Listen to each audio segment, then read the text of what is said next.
আসসালামু আলাইকুম। তো আজকে হলো বিয়ে, আর আজকে আমি কোনো কথা বাড়াতে চাচ্ছি না, সোজা চলে যাবো বিয়ে বাসায়। So let's go. বিয়া বাসাতে আসার পর আপুর জন্য অপেক্ষা করতেছিলাম। এরপর আপু পার্লার থেকে আসার পর সোজা আউটডোর চলে গেলাম। আর এমনিতেও বাসার আশেপাশে কোনো ভালো জায়গা ছিল না, তাই আপুকে বললাম আজকে একটু ভিন্ন জায়গায় গেলে ভালো হতো। আর আপুকে বলার সাথে সাথে রাজি হয়ে গেল, তাই আর কোনো কথা না বাড়িয়ে সোজা আউটডোর চলে গেলাম। আর আজকে এত গরম ছিল, শরীরের অবস্থা পুরাই খারাপ ছিল। আর আমরা যেখানে যাইতেছিলাম ওইখানে কোনো দোকানপাট ছিল না, তাই রুবেল ভাই বলতেছিল ঠান্ডা পানির বোতল নিলে ভালো হতো, কিন্তু কি করার, আমরা তো ভিতরে ঢুকে পড়ছি, তাই আর পানির বোতল নিয়ে আসা সম্ভব ছিল না। আর আমরা যে জায়গায় যাইতেছিলাম ওই জায়গার ভিতরের রাস্তাগুলো অনেক সুন্দর ছিল। রাস্তাগুলো এতটাই সুন্দর ছিল যেটা আপনারা না দেখলে বুঝতে পারবেন না, তাই আমি আপনাদেরকে একটু রাস্তাটা দেখাই, দেখেন।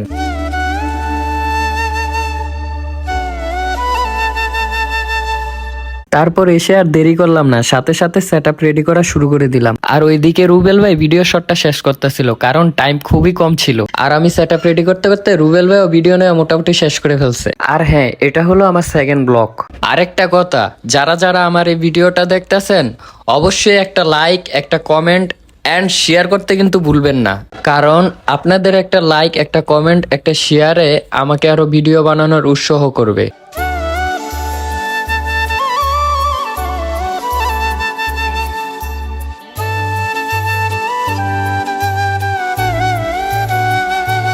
এরপর আমার সেটআপ রেডি করা শেষ হয়ে গেল, আর রুবেল ভাইয়েরও ভিডিও করা শেষ হয়ে গেছে। তারপর আমি আর দেরি করলাম না, ফটো তোলা শুরু করে দিলাম। তো আমি এখন কিছু ফটো তুলতে থাকি আর আপনারা দেখতে থাকেন।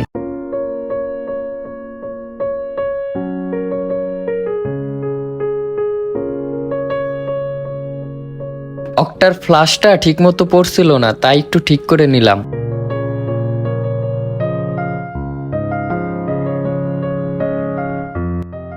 আসলে ফটোগ্রাফি করার ক্ষেত্রে সবকিছু ঠিকঠাক থাকতে হয়, না হলে ফটো ভালো হয় না। যেমন অনেক সময় দেখবেন সান অনেক বেশি থাকে, আবার অনেক সময় সান অনেক কম থাকে। আর আপনারা ছবি তোলার সময় একটা জিনিস মাথায় রাখবেন, আপনারা যে জায়গায় ছবি তোলেন না কেন, face light and back light same থাকতে হবে, তাহলে দেখবেন ফটোটা অনেক ভালো আসবে। এখন অনেকের মনে প্রশ্ন থাকতে পারে, সেটা হলো সেম লাইটে তোলার পরও কেন ভালো আসে না।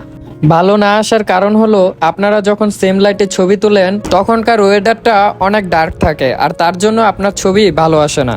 ছবি তুলতে তুলতে হঠাৎ করেই অক্টার ফ্ল্যাশটা সমস্যা দিল, তারপর আমি ফ্ল্যাশটা ঠিক করে নিলাম। এরপর আমি ছবি তুলে দেখলাম অক্টার লাইটটা ঠিক আছে কিনা, দেখলাম হালকা একটু কম আছে, তাই আবার বাড়িয়ে নিলাম।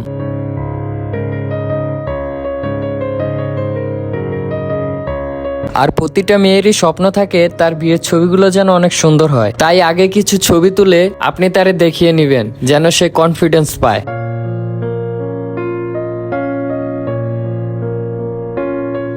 আর আমি জানি আপনারা সবাই বিয়ে বাসাতে ছবি তুলতে গেলে অনেক প্যারা খান, আর এটা সবাই খায়। তার কারণ হলো সময় খুবই কম থাকে, আর আমরা তখনই একটা ভুল করি, সেটা হলো তাড়াতাড়ি করে ছবি তুলে ছবিগুলো নষ্ট করে ফেলি। কিন্তু এই ভুলটা করা যাবে না। আমরা ছবি তোলার জন্য 5 মিনিট বা 10 মিনিট যতটুকুই পাই, আমরা সময়টাকে কাজে লাগিয়ে যে কটাই ছবি তুলতে পারি ওইগুলোই ভালো করে তুলবো। আর আপনারা সবসময় চাইবেন ছবিগুলো একটু ভিন্ন ভিন্ন জায়গায় তুলতে, তাহলে দেখবেন ছবিগুলো দেখতে অনেক ভালো লাগে। আর আপনারা যদি ছবির ব্যাকগ্রাউন্ডে কিছু গাছপালা রাখতে পারেন তাহলে ছবি দেখতে ভালো লাগবে।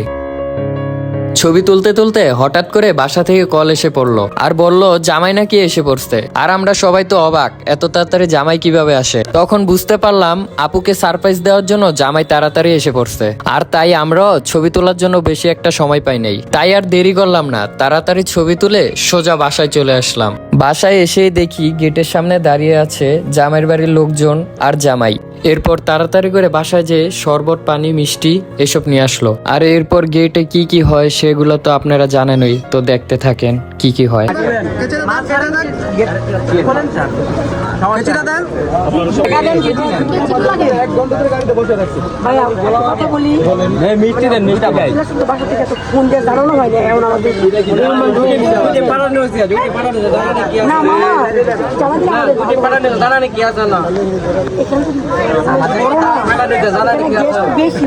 তো আগে দাওয়াতের মানুষই খাওয়ানো হয়। আচ্ছা বেশি কথা বলতে চাই না।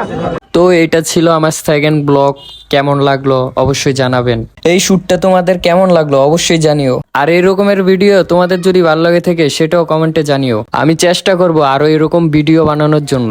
আচ্ছা যাই গাইস, আজকের ব্লগটা এই পর্যন্তই ছিল। সবাই ভালো থাকবেন, সুস্থ থাকবেন। খোদা হাফেজ।